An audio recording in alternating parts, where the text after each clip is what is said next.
Well, with us in the winner's enclosure, Robert Wainwright, winner of the Sports Biography of the year, ladies and gentlemen. Robert, it's for the Maverick Mountaineer. First of all, I think you're a little bit stunned to have won this. I am. It's a very unusual book to get a sports biography.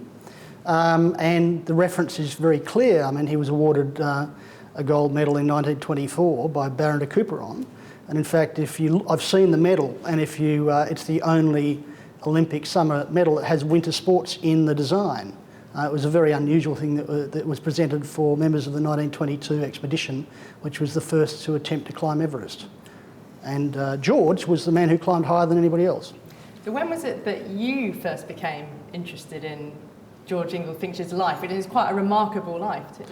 From the moment that I read that he was chasing wallaby near an extinct volcano in inland Australia, and decided that he wanted to climb to the roof of the world, and yet he'd never seen life from higher than a horseback. And somehow he like all great people, he went on to achieve his dream, or very, very close to it. So there's a sort of higher message in the book about what can be achieved in life.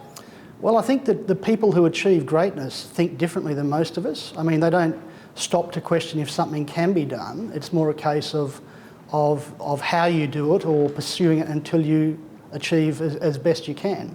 And I think the great lessons, whether they're from the 1920s or today. So what was the biggest challenge for you in writing his story? Well, George is a bit of a lost history. I mean, history has a tendency to have few great heroes and heroines, and we sometimes forget the people that are around them who perhaps were as great. And George was sort of lost in that regard. So if it's a lost history, by its very nature, it's a great jigsaw puzzle to try to put their life back together. And there are lots of shards, there are good and bad bits about George's life, some wonderful bits and difficult bits, and just piecing it together to establish a human being was the great challenge. A lot of the characters you seem drawn to as an author are these people that have a sort of larger-than-life personality and some sort of inner drive. Do you seek them out?